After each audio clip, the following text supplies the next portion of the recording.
എല്ലാവർക്കും the teacher എഡ്യൂക്കേറ്ററിൻ്റെ പുതിയൊരു വീഡിയോയിലേക്ക് സ്വാഗതം. ഞാൻ അഞ്ജലി. നമ്മൾ ഇന്ന് പേഴ്സണാലിറ്റിയിലെ ഇമ്പോർട്ടൻറ്റ് തിയറിയായ ട്രേറ്റ് തിയറി ഓഫ് പേഴ്സണാലിറ്റി, വ്യക്തിത്വത്തിൻ്റെ സവിശേഷത സിദ്ധാന്തത്തെക്കുറിച്ചാണ് പഠിക്കുന്നത്. നമുക്ക് അതിനെക്കുറിച്ചുള്ള ഡീറ്റെയിലുള്ള വീഡിയോ കാണാം. The word personality is derived from the Latin word persona, which means a mask or false face, which Greek actors used to wear when acting on stage. Personality അല്ലെങ്കിൽ വ്യക്തിത്വം എന്ന പദം ലാറ്റിൻ പദമായ പേഴ്സോണ എന്നതിൽ നിന്നാണ് originate ചെയ്തത്. എന്താണ് persona എന്ന വാക്കിൻ്റെ അർത്ഥം? പേഴ്സോണ എന്ന ലാറ്റിൻ വേർഡിൻ്റെ അർത്ഥം ഫോൾസ് ഫേസ് അല്ലെങ്കിൽ മാസ്ക്, പൊയ് മുഖം എന്നാണ്, മുഖം മൂടി. ഗ്രീക്ക് കലാകാരന്മാർ നാടകങ്ങൾ ഉപയോഗിച്ചിരുന്ന മുഖം മൂടിക്കാണ് പേഴ്സോണ എന്ന് പറഞ്ഞിരുന്നത്. അതായത് ശരിക്കുമുള്ള മുഖം മറയ്ക്കാൻ വേണ്ടി അവരുപയോഗിച്ചിരുന്ന മുഖംമൂടി എന്നർത്ഥം വരുന്ന പേഴ്സോണ എന്ന ലാറ്റിൻ പദത്തിൽ നിന്നാണ് പേഴ്സണാലിറ്റി അല്ലെങ്കിൽ വ്യക്തിത്വം എന്ന വാക്ക് ഒറിജിനേറ്റ് ചെയ്തത്. It refers to external impression one makes on others. ഒരു വ്യക്തി മറ്റൊരാളിലുണ്ടാക്കുന്ന ഇംപ്രഷൻസിനെയാണ് അവർ പേഴ്സണാലിറ്റി എന്നുകൊണ്ട് ഉദ്ദേശിച്ചിരുന്നത്. പക്ഷേ സൈക്കോളജിക്കലി പറയുമ്പോൾ പേഴ്സണാലിറ്റി അതൊന്നുമല്ല. അതൊരുപാട് കോംപ്ലിക്കേറ്റഡ് ആയിട്ടുള്ളൊരു ടേമാണ്.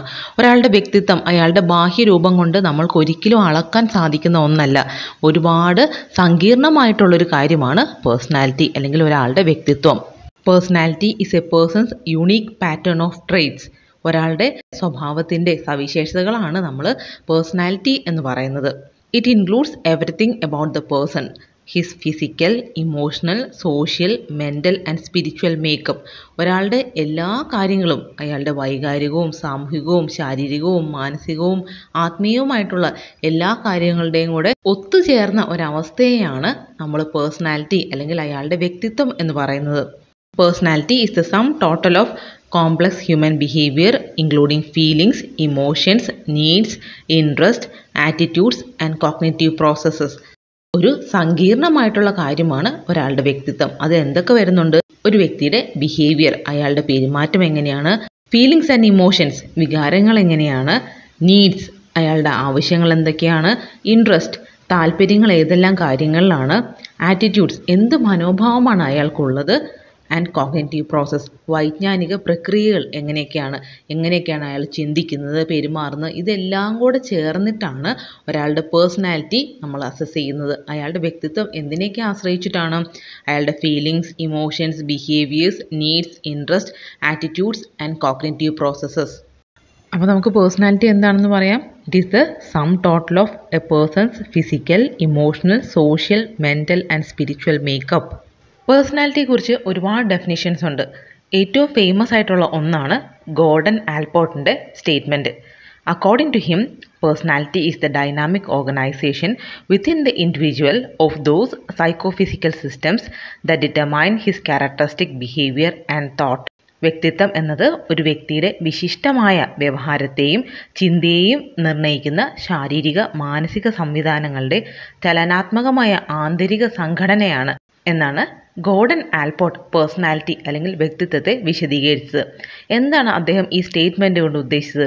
അദ്ദേഹം പറയുന്നുണ്ട്, പേഴ്സണാലിറ്റി ഈസ് യുണീക്ക്. വ്യക്തിത്വം വിശിഷ്ടമാണ്. ഒരു വ്യക്തി തൻ്റെ പ്രത്യേക ശാരീരിക മാനസിക പ്രവർത്തനത്തിൻ്റെ ഫലമായിട്ട് പ്രകടിപ്പിക്കുന്ന യുണീക്ക് അല്ലെങ്കിൽ അനന്യമായിട്ടുള്ള സവിശേഷ സ്വഭാവങ്ങളാണ് വിശിഷ്ടം എന്ന പദം കൊണ്ട് അദ്ദേഹം ഉദ്ദേശിച്ചത്. അതായത് ഒരാളുടെ പേഴ്സണാലിറ്റി എങ്ങനെയാണ്? It is unique in nature, തനതായിട്ടുള്ളതും അനന്യമായിട്ടുള്ളതുമാണ്. ഇറ്റ് ഈസ് ഡൈനാമിക്, ചലനാത്മകമാണ്. സ്റ്റാറ്റിക് ആണോ? സ്ഥിരമായിട്ടുള്ളതല്ല. പേഴ്സണാലിറ്റി ഡൈനാമിക് ആണ്, എവർ ചേഞ്ചിങ് ആണ്. It determines the characteristic behaviour and thought. വ്യവഹാരത്തെയും ചിന്തയെയും നിർണ്ണയിക്കുന്ന ഘടകമാണ് പേഴ്സണാലിറ്റി. അതായത് ഒരാളുടെ പേഴ്സണാലിറ്റി ഡിറ്റർമൈൻ ചെയ്യുന്നത് എന്താണ്? അയാളുടെ ബിഹേവിയറും തോട്ടുമാണ്, അയാളുടെ ചിന്തയും വ്യവഹാരവുമാണ്. ഓഫ് ദോസ് സൈക്കോഫിസിക്കൽ സിസ്റ്റംസ്, ശാരീരിക മാനസിക സംവിധാനങ്ങൾ എന്നതുകൊണ്ട് അദ്ദേഹം ഉദ്ദേശിക്കുന്നത് എന്താണ്? നമ്മുടെ ഉദ്ദേശ ലക്ഷ്യങ്ങൾ, ശീലങ്ങൾ, വൈകാരിക അവസ്ഥകൾ അതായത് ഇമോഷണൽ സ്റ്റേറ്റ്, മനോഭാവങ്ങൾ, നമ്മുടെ ആറ്റിറ്റ്യൂഡ്, വിശ്വാസങ്ങൾ, നമ്മുടെ ബിലീഫ് എന്നിവയൊക്കെയാണ് ശാരീരിക മാനസിക സംവിധാനത്തിൽ ഉൾപ്പെടുന്നത്. ഇപ്പോൾ സൈക്കോ ഫിസിക്കൽ സിസ്റ്റം എന്നതുകൊണ്ട് ഗോർഡൻ ആൽപോർട്ട് ഉദ്ദേശിച്ചത് എന്തൊക്കെയാണ്? നമ്മുടെ ഹാബിറ്റ്സ് അല്ലെങ്കിൽ ശീലങ്ങൾ, നമ്മുടെ ആറ്റിറ്റ്യൂഡ്, ബിലീഫ്, ഇതെല്ലാം കൂടെ ചേർന്നിട്ടാണ് ഒരാളുടെ പേഴ്സണാലിറ്റി ഉള്ളത്. അദ്ദേഹത്തിൻ്റെ അഭിപ്രായത്തിൽ പേഴ്സണാലിറ്റി എങ്ങനെയാണ്? It is unique in nature, it is dynamic, personality is determined by the behaviour and thought, it is based on the psychophysical systems of an individual. Allport personality define ചെയ്തത് എങ്ങനെയാണ്? It is the dynamic organization within the individual of those psychophysical systems that determine his characteristic behaviour and thought. പേഴ്സണാലിറ്റിയെ define ചെയ്തുകൊണ്ട് ഒരുപാട് approaches അല്ലെങ്കിൽ സമീപനങ്ങളുണ്ട്. അതിൽ ഏറ്റവും പ്രശസ്തമായിട്ടുള്ളത് Gordon ആൽപോർട്ടിൻ്റെ trait അപ്രോച്ചാണ്. അപ്പോൾ നമുക്ക് എന്താണ് ട്രെയ്റ്റ് അപ്രോച്ച് എന്ന് പഠിക്കാം. The term trait refers to relatively permanent and consistent general behavior pattern that an individual exhibits in most situations. Trait അല്ലെങ്കിൽ സവിശേഷകം എന്നാണ് ആൽപോർട്ട് അതിനെ പറഞ്ഞത്. എന്താണ് ട്രെയ്റ്റ്? പരിസ്ഥിതിയോട് വ്യക്തി പ്രകടിപ്പിക്കുന്ന തനിമയുള്ളതും താരതമ്യേന സ്ഥിരവുമായിട്ടുള്ള പ്രതികരണത്തിന് കാരണമായ ആന്തരിക സവിശേഷ ഗുണമാണ് സവിശേഷകം. അതിനെയാണ് അദ്ദേഹം ട്രെയ്റ്റ് എന്ന് പറയുന്നത്. ട്രെയ്റ്റ് എന്നതിൽ നമുക്ക് രണ്ട് കാര്യങ്ങളാണുള്ളത്. എന്താണ്? It is original and consistent in nature. തനിമയുള്ളതും സ്ഥിരതയുള്ളതുമായിട്ടുള്ള സ്വഭാവത്തെയാണ് ട്രെയ്റ്റ് എന്ന് പറയുന്നത്. The term trait refers to relatively permanent and consistent general behavior pattern that an individual exhibits in most situations. പൊതുവായിട്ടുള്ള എല്ലാ സാഹചര്യങ്ങളും ഒരു വ്യക്തി പ്രകടിപ്പിക്കുന്ന സ്ഥിരമായിട്ടുള്ളതും തനിമയുള്ളതുമായിട്ടുള്ള സ്വഭാവ സവിശേഷതകളെയാണ് ട്രെയ്റ്റ് എന്ന് പറയുന്നത്. The trait approach assumes that personality of an individual is a combination of different behavioral traits that can be discovered through continuous and objective observation of his behavior. Trait approach അല്ലെങ്കിൽ സവിശേഷക സമീപനം പറയുന്നത് ഒരു വ്യക്തിയുടെ വ്യക്തിത്വം അല്ലെങ്കിൽ personality എന്താണ്? It is a combination of different behavioural traits. ഒരുപാട് വ്യക്തിത്വ സവിശേഷതകളിലാണ് ഒരാളുടെ വ്യക്തിത്വം നിർണ്ണയിക്കുന്നത്. It can be discovered through continuous and objective observation of his behavior. ഒരു വ്യക്തിയുടെ വ്യവഹാരത്തിൻ്റെ നമ്മൾ സ്ഥിരമായിട്ടും ഒരേപോലെ നിരീക്ഷണം നടത്തുകയാണെങ്കിൽ നമുക്ക് അയാളുടെ വ്യക്തിത്വം മനസ്സിലാക്കിയെടുക്കാൻ പറ്റും എന്നാണ് ട്രെയ്റ്റ് അപ്രോച്ച് പറയുന്നത്. The important trait approaches to study personality are the theories put forward by Cattell, Alport and Eysenck. പ്രധാനമായിട്ടും 3 ട്രെയ്റ്റ് അപ്രോച്ച് അല്ലെങ്കിൽ സവിശേഷക സമീപനമാണ് നമുക്ക് പഠിക്കാനുള്ളത്. First one trait approach by Raymond B. Cattell, second one trait approach by Gordon Alport and third one trait approach by Eysenck. നമ്മൾ ഈ വീഡിയോയിൽ ആൽപോർട്ടിൻ്റെ trait approach അല്ലെങ്കിൽ trait theory of personality by Gordon Allport നമുക്കതിനെക്കുറിച്ച് detailed ആയിട്ട് പഠിക്കാം. Gordon Willard Allport അദ്ദേഹം 1897 November 11 ഇന്ത്യാനയിലെ മോണ്ടിസോമയിലാണ് ജനിച്ചത്. വിദ്യാഭ്യാസത്തിന് ശേഷം അദ്ദേഹത്തിന് സൈക്കോളജി അല്ലെങ്കിൽ മനഃശാസ്ത്രത്തിൽ താല്പര്യം തോന്നുകയും അദ്ദേഹം തൻ്റെ 22ാമത്തെ വയസ്സിൽ വിയന്നയിൽ സിഗ്മണ്ട് ഫ്രോയിഡിനെ കാണാനായിട്ട് ചെന്നു. അദ്ദേഹത്തെ കണ്ടുമുട്ടിയതിന് ശേഷമാണ് അദ്ദേഹത്തിന് പേഴ്സണാലിറ്റി കോൺസെപ്റ്റിൽ കൂടുതൽ താല്പര്യം തോന്നുകയും ഹാർവാർഡ് യൂണിവേഴ്സിറ്റിയിൽ മനഃശാസ്ത്രത്തിൽ ഡോക്ടറേറ്റ് നേടുകയും ചെയ്തത്. അദ്ദേഹത്തിൻ്റെ ഏറ്റവും പ്രശസ്തമായിട്ടുള്ള തിയറിയാണ് സവിശേഷക സിദ്ധാന്തം അല്ലെങ്കിൽ ട്രെയ്റ്റ് തിയറി ഓഫ് പേഴ്സണാലിറ്റി. അദ്ദേഹം അറിയപ്പെടുന്നത് ട്രെയ്റ്റ് സൈക്കോളജിസ്റ്റ് എന്നാണ്, സവിശേഷക മനഃശാസ്ത്രജ്ഞൻ. ഒരുപാട് തവണ എക്സാമിന് റിപ്പീറ്റഡ് ആയിട്ട് ചോദിച്ചിട്ടുള്ളൊരു ക്വസ്റ്റ്യൻ ആണ് who suggested the trait theory of personality? വ്യക്തിത്വ സവിശേഷക സിദ്ധാന്തം അവതരിപ്പിച്ചത് ആരാണ്? Gordon Willard Allport. അദ്ദേഹമാണ് ട്രെയ്റ്റ് തിയറി ഓഫ് പേഴ്സണാലിറ്റി അവതരിപ്പിച്ചത്. അദ്ദേഹത്തെ എന്ത് പേരിലാണ് അറിയപ്പെട്ടത്? ട്രെയ്റ്റ് സൈക്കോളജിസ്റ്റ് അല്ലെങ്കിൽ സവിശേഷക മനഃശാസ്ത്രജ്ഞൻ എന്നാണ് ഗോർഡൻ ആൽപോർട്ട് അറിയപ്പെട്ടത്. ആൽപോർട്ടിൻ്റെ പ്രധാനപ്പെട്ട പുസ്തകങ്ങളാണ് the person in psychology, documents in psychological science, the nature of prejudice, personality traits, the classification and measurement. മനഃശാസ്ത്ര മേഖലയിൽ വളരെ പ്രസിദ്ധി ആർജിച്ച 4 പുസ്തകങ്ങളാണ് ആൽപോർട്ടിൻ്റെ the person in psychology, documents in psychological science, the nature of prejudice, personality traits, the classification and measurement. നമുക്ക് അദ്ദേഹത്തിൻ്റെ trait theory detailed ആയിട്ട് പഠിക്കാം. According to Alport, each individual develops a unique set of organized tendencies or behavioral traits in the course of development. ഓരോ വ്യക്തിക്കും വികാസം സംഭവിക്കുന്നതിനനുസരിച്ച് ഒരു unique set of organised tendencies അല്ലെങ്കിൽ behavioural trait സ്വഭാവ സവിശേഷതകൾ രൂപപ്പെടുന്നു എന്നാണ് അദ്ദേഹം പറഞ്ഞത്. The personality of the individual in a particular situation depends upon the organization of the behavioral traits. ഈ സ്വഭാവ സവിശേഷതകൾ എങ്ങനെയാണ് രൂപപ്പെട്ടിരിക്കുന്നത് അതിനെ അടിസ്ഥാനമാക്കിയാണ് ഓരോ സാഹചര്യത്തിലും ഓരോ വ്യക്തികളും പെരുമാറുന്നതെന്നാണ് ആൽപോർട്ട് പറഞ്ഞത്. He identified 3 types of traits. ഒരു വ്യക്തിക്ക് പ്രധാനമായിട്ടും 3 സവിശേഷക സ്വഭാവങ്ങളാണുള്ളത്. ഏതൊക്കെയാണ്? Cardinal traits, central traits and secondary traits. Cardinal trait അല്ലെങ്കിൽ മുഖ്യ സവിശേഷകം, സെൻട്രൽ ട്രെയ്റ്റ് മധ്യമ സവിശേഷകം, സെക്കൻഡറി ട്രെയ്റ്റ് ദ്വിതീയ സവിശേഷകം. ഇങ്ങനെ 3 ട്രെയ്റ്റ്സ് ആണ് ഒരു വ്യക്തിക്കുള്ളതെന്നാണ് ആൽപോർട്ട് പറഞ്ഞത്. ട്രെയ്റ്റ് അല്ലെങ്കിൽ സവിശേഷകം എന്ന് പറയുന്നത് എന്താണ്? It refers to relatively permanent and consistent general behaviour pattern that an individual exhibit in most situations. ഒരാളുടെ സ്ഥിരമായ വ്യവഹാര പ്രത്യേകതകളെയാണ് ആൽപോർട്ട് നിരീക്ഷിച്ചത്. ഒരു വ്യക്തിക്ക് വല്ലപ്പോഴുമുള്ള പ്രതികരണങ്ങളെയൊന്നും അദ്ദേഹം പരിഗണിച്ചില്ല. തനതായിട്ടുള്ളതും സ്ഥിരമായിട്ടുള്ളതും, അതായത് original and consistent behavioural pattern ആണ് അദ്ദേഹം ട്രെയ്റ്റ് ആയിട്ട് ഓർഗനൈസ് ചെയ്തിരിക്കുന്നത്. ഏതൊക്കെയാണ്? കാർഡിനൽ ട്രെയ്റ്റ്സ് മുഖ്യ സവിശേഷകം, സെൻട്രൽ ട്രെയ്റ്റ് മധ്യമ സവിശേഷകം, സെക്കൻഡറി ട്രെയ്റ്റ് ദ്വിതീയ സവിശേഷകം. നമുക്കിനി ഓരോന്നും എന്തൊക്കെയാണെന്ന് നോക്കാം. ഫസ്റ്റ് വൺ, കാർഡിനൽ ട്രെയ്റ്റ്സ് അല്ലെങ്കിൽ മുഖ്യ സവിശേഷകം. Cardinal trait refers to a single trait that dominates an individual's entire personality. ഒരു വ്യക്തിയുടെ വിവിധ വ്യവഹാരങ്ങൾ മിക്കപ്പോഴും പ്രകടമാകുന്നതും മേൽക്കൈ നേടുന്നതുമായ സ്വഭാവ സവിശേഷതയാണ് കാർഡിനൽ ട്രെയ്റ്റ് അല്ലെങ്കിൽ മുഖ്യ സവിശേഷകം എന്ന് പറയുന്നത്. അതായത് ഒരു വ്യക്തിക്ക് ഡോമിനൻ്റ് ആയിട്ടുള്ളൊരു ബിഹേവിയർ ഉണ്ടല്ലോ, അതെന്താണോ അതാണ് cardinal trait. It appears in most of the behaviour of the individual.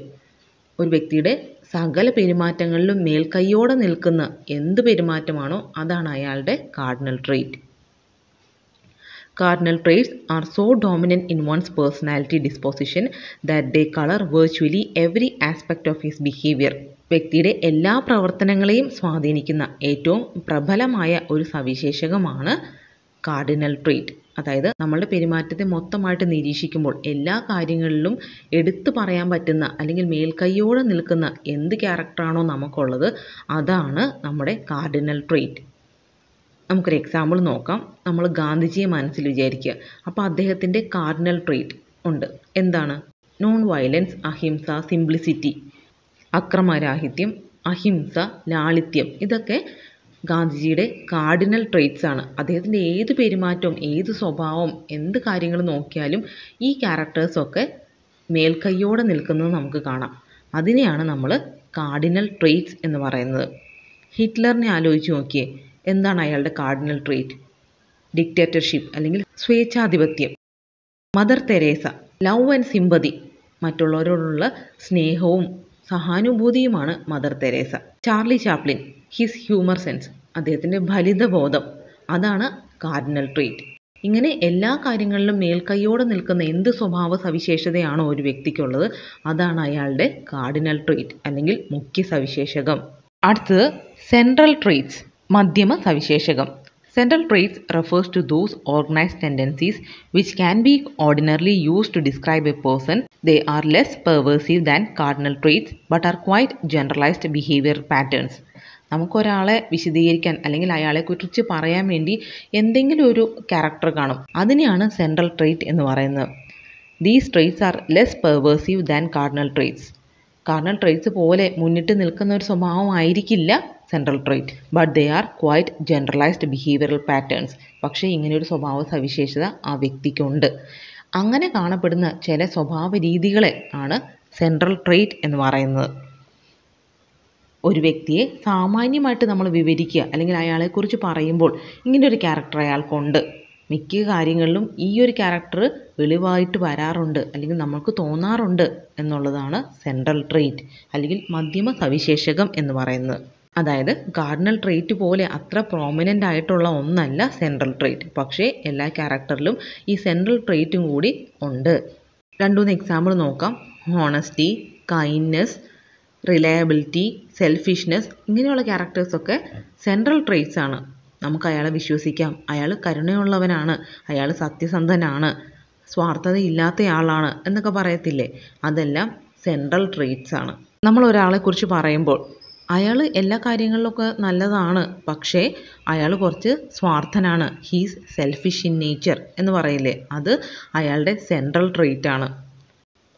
അടുത്ത് സെക്കൻഡറി ട്രേറ്റ്സ്, ദ്വിതീയ സവിശേഷകങ്ങൾ. These are specific narrow traits which appear in only a relatively small range of situations. They exert relatively specific and weak effect on behavior. ഒരാളിൽ ചില പ്രത്യേക സന്ദർഭങ്ങൾ മാത്രം കാണുന്ന സവിശേഷതയാണ് secondary trait അല്ലെങ്കിൽ ദ്വിതീയ സവിശേഷകം എന്ന് പറയുന്നത്.